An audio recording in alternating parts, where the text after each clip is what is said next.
Olá, seja muito bem-vindo. Está no ar a partir de agora mais uma edição do programa UFO no Plural. Hoje com um tema recorrente, a gestão dos hospitais universitários. Reitores, estudantes, professores e técnicos divergem sobre a possibilidade de adesão à EBSER, que é a empresa brasileira de serviços hospitalares criada pelo governo federal com a finalidade de administrar os hospitais universitários. Vamos saber em que pé está essa questão no Hospital de Clínicas da UFO, como fica o apoio ao ensino, pesquisa e extensão, a questão social dos contratados pelas fundações de apoio. Os convidados para este bate-papo são Alair Benedito, diretor executivo da FAEPO, e também Fernando Antônio Ferreira, presidente de uma comissão da UFO, nomeada para consultar a opinião pública. Obrigada a ambos pela participação, sejam muito bem-vindos. Obrigado. Eu vou começar com você, professor Fernando. Como é que tem sido o trabalho da comissão no sentido de coletar a opinião do público? Esse trabalho ele foi feito através de reuniões entre os segmentos envolvidos da sociedade. Nós fizemos reuniões com os movimentos sindicais, com a ADUFO, com o Sintet, fizemos reuniões com o Conselho Administrativo do Hospital de Clínicas, tivemos em reunião com a diretoria executiva da EBSER em Brasília, tivemos reuniões com duas universidades que aderiram ao programa, com a Universidade Federal do Triângulo Mineiro e a Universidade Federal de Minas Gerais. Nessas reuniões, e por um pedido do professor Elmiro, quando nomeou a comissão, que nós não fizéssemos juízo de valores, nós tentamos buscar pontos que poderiam justificar a adesão e pontos que poderiam justificar a não adesão e repassá-las dentro de um contexto, num relatório final, para que o Conselho Universitário, o qual cabe a decisão final, pudesse se embasar. Essas reuniões foram feitas durante o período de março a agosto desse ano e os dados se encontram num relatório anexados a vários documentos de vários segmentos da sociedade, que são segmentos a favor, que são segmentos contras. Por exemplo, é anexado a esse documento, esse relatório, um documento do Conselho Federal de Medicina, que é contrário à EBSER. Da mesma forma, o Conselho Nacional de Saúde, que é contrário, mas nós temos segmentos que são favoráveis também e foram anexados. Então, o trabalho da comissão, dentro dessa participação do coletivo, foi buscar essas respostas e que, na realidade, por todos os envolvimentos e da última reunião, elas ainda permanecem com algumas dúvidas. Qual que é o peso, doutora Alair, de quem é favorável e de quem é desfavorável dentro desse relatório? Ele ainda vai continuar, né? Quer dizer, ainda tem mais uma audiência. Na verdade, eu estou aqui para discutir uma questão fundamental, que é a própria sobrevivência do hospital e a sobrevivência da fundação de apoio.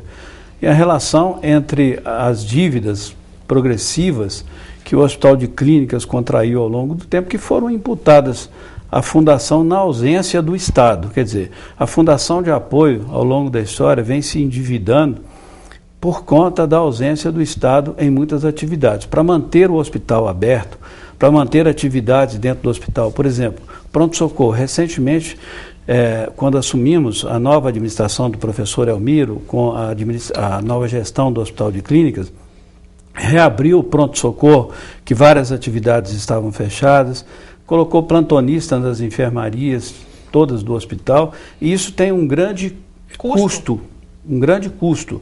E a receita nunca sequer empata com o nível das despesas.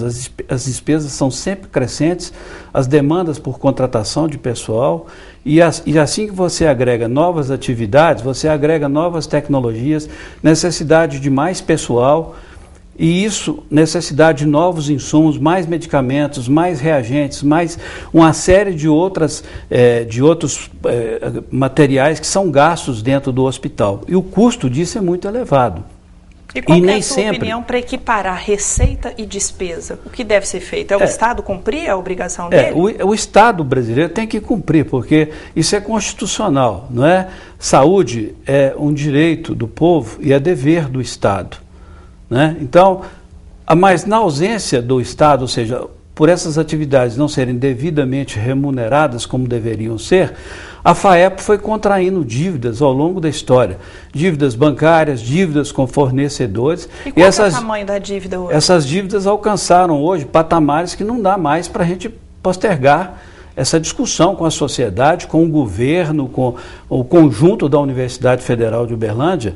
Essa dívida hoje está em torno de 34 milhões e 400 mil reais, sendo que 8 milhões e pouco é dívida com o banco e 26 milhões e tanto é dívida com o fornecedor. E tem ainda fôlego, por exemplo, caso precise de mais dinheiro, ainda há aí, porque com um rombo desse tamanho, as instituições financeiras, elas ainda estão dispostas a emprestar para a FAEP? Olha, apenas o Banco do Brasil ainda continua nessa parceria, com empréstimos de vez em quando eventuais, para suprir necessidades, particularmente para cobrir folhas de pagamento de final de ano, 13º salário, e quando o torniquete aperta muito. Por exemplo, nós tivemos algumas situações agora, tem um programa de apoio, é o REUF, que ele dá apoio para que a universidade adquira medicamentos e pague terceirizações, portaria, segurança, etc. no hospital.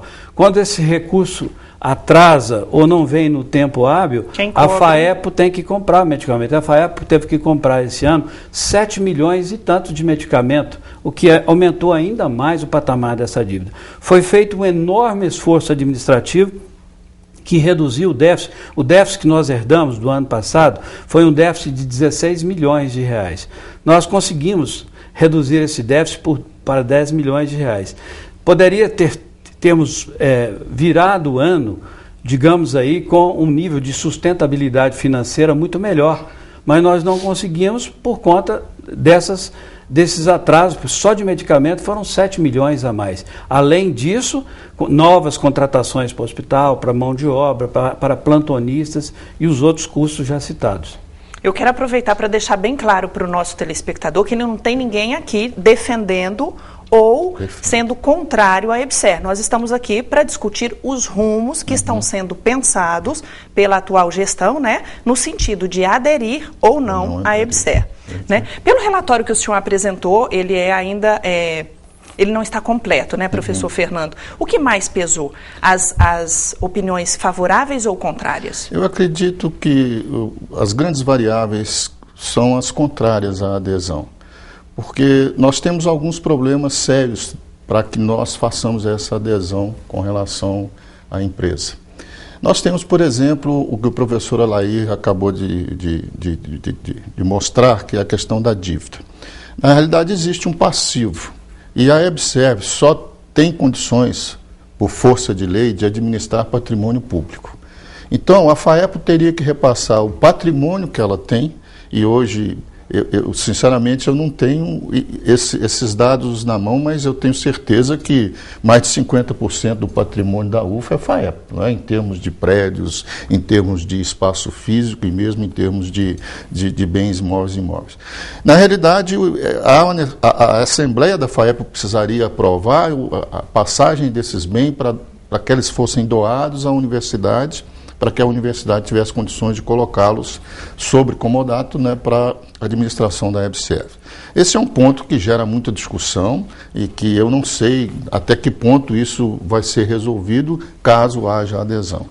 A segunda situação seria com relação aos 1.400 e tantos funcionários que hoje a FAEP tem dentro do trabalho, da força de trabalho do hospital. Que é quase metade, não é quase isso, a metade dos 3.000 e tantos funcionários. Na realidade, como o professor Alair disse, dever do Estado. O Estado não cumpriu a sua obrigação, a FAEP, né, cumpre a parte social, que a saúde, como o professor Alair disse, é um dever do Estado. Esses 1.400 funcionários, eles terão que ser demitidos. E, obviamente, todos os funcionários que serão contratados via concurso. É uma exigência. Inclusive, existe uma ação de inconstitucionalidade na Procuradoria-Geral da República, né, impedindo dos itens na lei do item 1 ao item 16, que se refere principalmente à questão de pessoal. Esse pessoal, nós acreditamos que grande parte desse pessoal provavelmente não seriam aprovados num concurso público. E aí, aonde que fica o direito? Como fica essa situação, né? O direito dos trabalhadores. Temos muitas perguntas sobre isso. Nós vamos agora para um rápido intervalo. Voltamos já com perguntas, tá? Das pessoas sobre esse assunto. O UFO no Plural vai rapidinho para o intervalo e volta já já. Continue ligado.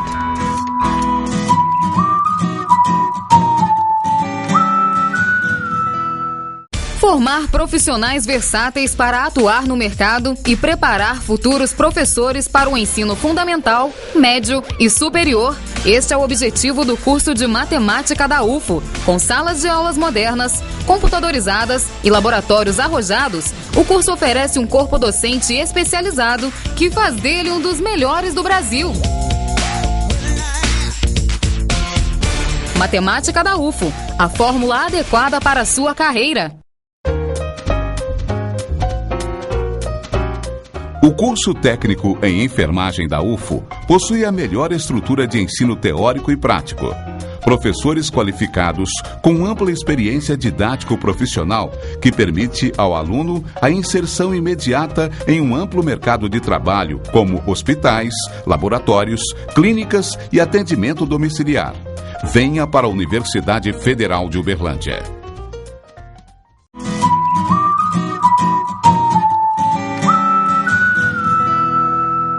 UFO no Plural está de volta. A discussão hoje é sobre o Hospital de Clínicas da UFO e a provável adesão à EBSER, Empresa Brasileira de Serviços Hospitalares.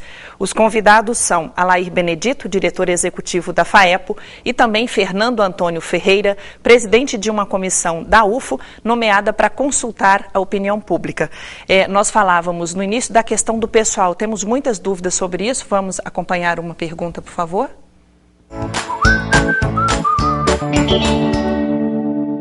Eu gostaria de saber se a empresa, a nova empresa, assumiria o passivo da FAEPO Fundação. O Félix, essa questão ela não está bem definida, porque a UFO e a FAEPO têm uma relação histórica que você bem conhece. A FAEPO, na verdade, ela antecipa, ela é antecessora da Universidade Federal de Uberlândia. O patrimônio da FAEPO, muitas vezes, em certas situações, é maior do que o patrimônio da própria Universidade Federal de Uberlândia. E ela tem toda uma relação estatutária, os estatutos da Fundação são claros. A FAEPO é uma entidade de direito privado. Ela, apesar de ser filantrópica, ela é uma entidade de direito privado, que tem um estatuto, que tem o seu conselho de curadores, que tem a sua Assembleia Geral, e só eles podem definir, só o Conselho de Curadores e a Assembleia Geral pode definir as questões patrimoniais. O diretor executa aquilo que é definido pelos conselhos da Fundação. Portanto, essa é uma questão que vai demandar muito debate, muita discussão, mas dificilmente a FAEPO abrirá a mão do seu patrimônio histórico. Ok, vamos... Eu também gostaria só de uma pequena, claro. Luiz Félix. Na realidade, a sua pergunta está ligada ao passivo, se seria assumido pela EBSER. A EBSER diz que o Hospital de Clínicas não tem dívida, a dívida é da FAEPO. Então, nós entendemos que a EBSER não assumiria o passivo da FAEPO. Isso é uma leitura que eu faço, já que ela diz que o hospital não tem dívida e a FAEPO, como o professor Alair diz, ela é uma empresa, né, uma fundação de direito público-privado. Ok, vamos para mais uma pergunta. Meu nome é Andréa Luciana, eu sou educadora física, aqui trabalho pela FAEPO. Eu gostaria de perguntar quantos são hoje os funcionários pela FAEPO e contratados e qual seria o futuro desses servidores aqui na UFO? Andréa, sua pergunta é a pergunta que mais incomoda as pessoas, particularmente o nosso reitor, né? Ele já deixou claro que a grande preocupação dele é com o quadro de pessoal. E na primeira reunião que ele teve com a EBSER, ele colocou claro que a grande preocupação dele, a maior talvez, seja exatamente como ficam as pessoas, não é? Nós temos 1.400 servidores da FAEP. Naturalmente que esses servidores deveriam prestar concurso em igualdade de condições com todas as pessoas. Por outro lado, nós temos uma situação de sustentabilidade que precisamos entender também na sua dimensão. Até quando a FAEP vai poder manter esse quadro de funcionários com o nível de despesas atuais correntes que nós temos? Se nós temos uma demanda, um nível de despesas maior do que as receitas, qual a garantia que nós podemos também dar para esses servidores no futuro? Eu te garanto que nós estamos chegando no limite operacional da fundação. Então, nós vamos ter que rever também no futuro como é que ficam esses funcionários. E outra coisa que me incomoda muito ao professor Elmiro, são os baixos níveis salariais hoje que nós pagamos pela FAEP. E nós não temos condições de dar um reajuste salarial, apesar do esforço recente em que nós demos um reforço salarial considerável para a FAEP. Ela está longe de ser aquilo que todos nós almejamos, que sejam salários dignos e decentes para que as pessoas possam ser provedoras das suas famílias e resolver os seus problemas financeiros de toda monta e ter uma vida digna, um trabalho digno, uma remuneração digna. Então tem muitas questões. Aqui não se trata de trocar 6 por meia dúzia. Aqui se trata também de discutir uma questão complexa. A FAEP tem hoje uma grande dificuldade operacional de caixa por causa do endividamento que ela assume na função do Estado. Quer dizer, a FAEP está, eu reitero isso, e afirmo, a FAEP, o custo que a FAEP tem é com a assistência profissional, com assistência à saúde. A FAEP não gasta com outra atividade, ela só gasta via hospital de clínicas com a saúde. Então, se ela gasta com a saúde, ela está assumindo o papel do Estado. Ok, vamos acompanhar mais uma pergunta. Meu nome é Henriqueta, sou técnica em enfermagem. Eu gostaria de saber se vai acontecer aqui no hospital o mesmo que está acontecendo na UNB. Os funcionários estão sendo remanejados para setores que não tem nada a ver com a função ou cargo que exercem. Henriqueta, na realidade, dentro do que é previsto, os servidores que são regidos pelo RJU, pelo Regime Jurídico Único, eles podem fazer a opção de permanecer dentro da EBSERH ou não. Caso eles não aceitem a permanência de um segundo contrato junto à EBSERH, eles serão remanejados dentro da instituição. E aí a Pró-Reitoria de Recursos Humanos, cabe à Pró-Reitoria de Recursos Humanos o trabalho. Mas se ele não aceitar o trabalho dentro das condições propostas pela EBSERH, eles serão sim remanejados dentro da instituição ou fora da instituição. Mas todos aqueles que aceitarem a proposta da EBSERH poderão ter um contrato mesmo permanecendo no regime jurídico único ou fazendo a opção pelo regime da seletista, que será o regime da consolidação da lei dos trabalhos feita pela EBSERH. Ele poderá fazer a opção. O que tem sido dito é que aqueles funcionários que têm mais de 10, 15 anos dentro do regime jurídico único teriam prejuízo à opção pela consolidação das leis trabalhistas. Porque como regime jurídico único, ele teria as vantagens que hoje o regime jurídico único oferece, mas segundo os entendidos, a área jurídica, aqueles que ingressarem dentro do sistema pela consolidação das leis trabalhistas teriam essas vantagens maiores. Ok, temos mais perguntas.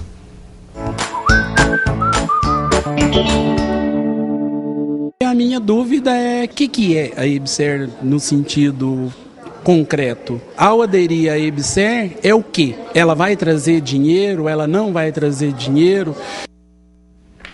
Bom, ele quer uma resposta, né? Bom, eu poderia responder ao Edson. O Edson, eu participei dessa discussão histórica de que nós teríamos que ter para financiar as atividades dos hospitais universitários desde 2001. Na verdade, isso vem num crescendo de várias ações governamentais e dos órgãos de representação dos hospitais universitários, notadamente a Associação Brasileira de Hospitais Universitários e de Ensino, que eu presidi entre 2007 e 2008. Essa atividade, ela na verdade no primeiro momento foi criado um programa de reestruturação dos hospitais universitários para o Sistema Único de Saúde, com a finalidade de duplamente financiar atividades dos hospitais universitários que não eram remuneradas adequadamente e, por outro lado, também colocar os hospitais dentro da sistemática do SUS. Então, esse foi o primeiro momento. No segundo momento, foi criado o REUF, que é esse programa de reestruturação dos hospitais mais ampliados. E o que o REUF trazia? Ele trazia formas de remuneração, tanto para investimento e custeio, mas para também fazer frente a demandas dos hospitais universitários naquilo que o financiamento era altamente deficitário. Os hospitais estavam absolutamente engessados. E a EBSER veio para substituir, vamos dizer assim, esses dois programas, para consolidar esses dois programas. Eu gostaria só de fazer uma avaliação muito importante. Primeiro, por que surgiu a EBSER? E por que, por exemplo, a Andifes, que é a Associação Nacional dos Dirigentes das IFES, das instituições federais de ensino superior, não assumiram essa discussão, não assumiu. A Andifes, na verdade, ao longo da história, ela não teve a participação que se esperava dela.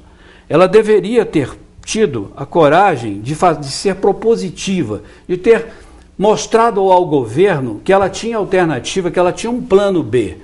Quando a Andifes se afasta do processo e se omite, a palavra é pesada, mas é real, a Andifes delega ao governo a busca de solução. E o governo propôs a EBSER, uma empresa que, na verdade, é uma empresa pública de direito privado, né, que tem alguns exemplos já existentes no Brasil, como a do HCPA em Porto Alegre e tal, que funciona de uma maneira interessante. O governo tem outros exemplos. O futuro da EBSER, só o tempo nos dirá. O que está em jogo hoje, na verdade, é o seguinte: dizer sim ou não é muito cômodo, né, neste momento. Ao dizer sim, nós estamos assumindo que vamos entrar para o conjunto dos hospitais que estão aderindo à EBSER. Muito bem. Que sim ou não vão agora, o futuro, né, vai nos dizer se foi uma boa ou não opção, porque ainda é obscuro. Agora, ao dizer não, nós estamos fechando a porta para os financiamentos que nós temos hoje, que virão todos via EBSER. Nós precisamos de saber o que temos para colocar no lugar da EBSER. O que temos e o que queremos. Vamos voltar a discutir isso daqui a pouquinho. É importante também lembrar que a proposta da EBSER é de gestão. Como o professor Alair disse, ela se espelha na gestão do Hospital de Porto Alegre. O que ela tem para vender é gestão. Porque se isso vai funcionar aqui, a gente não sabe. Ela acha, né, dentro do achismo, né, que na realidade as administrações até hoje não foram eficientes e que ela teria condições de administrar melhor os recursos públicos. Então, o que ela tem para vender é a gestão hospitalar. Legal que a gente tem pergunta nesse sentido, vamos acompanhar?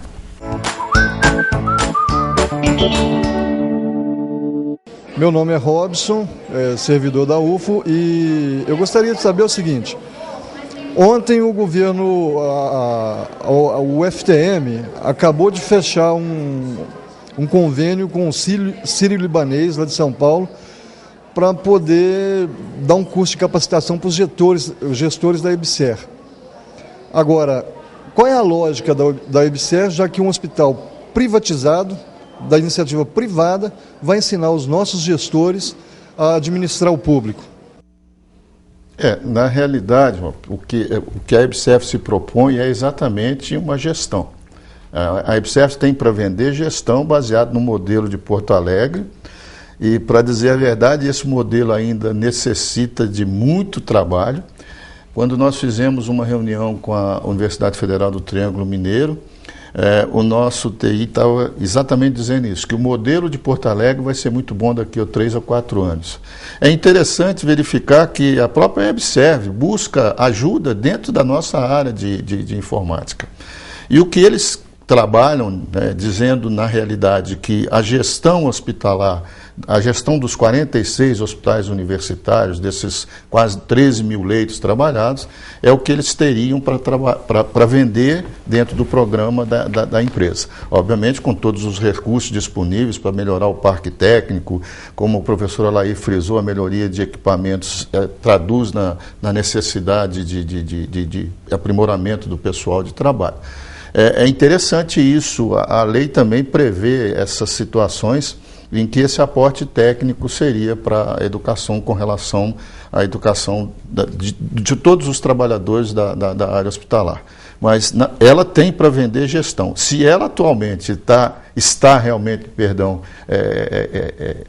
dentro dessa possibilidade de melhor gestão dos hospitais universitários, é uma dúvida muito grande. Então, realmente, os gestores hoje, dentro da leitura que a diretoria da EBSERH faz, eles teriam a necessidade de melhores entrosamentos, não só com aqueles modelos que ela busca dentro do Brasil, mas também nas situações, por exemplo, ela acha que o processo licitatório poderia ser melhorado. Se trabalha uma licitação dentro da lei e essa licitação poderia comprar melhores, fazer compra, ganhar economia, na economia. É uma coisa, igual como o professor Alair estava dizendo ainda há pouco, se ele tem uma dívida muito grande com o fornecedor, há pouco tempo nós estávamos, por exemplo, faltando ampolas de cloreto de potássio, não é, professor Alair? Na realidade, isso não custa nada, mas na realidade ele tem uma dívida grande com o fornecedor, que fornece o mesmo produto, o fornecedor diz para ele: eu não vou vender nenhuma agulha, você está me devendo $1 milhão, e ele quer complementar aqui, não é, doutor Alair? Eu quero complementar, Robson, é o seguinte, existe uma certa paranoia com relação à questão da relação com entre os entes públicos e privados. Não existe isso. Não existe isso. O aperfeiçoamento de gestão, a gente busca onde tem melhor know-how. Se nós temos know-how, eu fiz vários cursos de administração pública para administrar esse hospital aqui. A maioria deles foi no serviço público. Mas eu também fui nos encontros nacionais que envolviam entidades privadas que deram enormes contribuições para o nosso aprendizado em administração. Isso não significa que o melhor aprendizado está dentro do público ou dentro do privado, mesmo que ele seja absolutamente destinado ao serviço público ou à prestação de serviço social. Não quer dizer que ele seja absolutamente um patrimônio do público. Ele pode estar em qualquer lugar. Temos assunto para muito bate-papo. A proposta agora é que a gente continue num próximo programa, tá? Eu agradeço de forma especial a vocês, tá, Bela, por ter participado conosco. E a você que está em casa, eu agradeço pela preferência. Lembrando, na próxima semana, segunda-feira, o bate-papo sobre a EBSERH continua com os nossos entrevistados. Um grande abraço e até lá.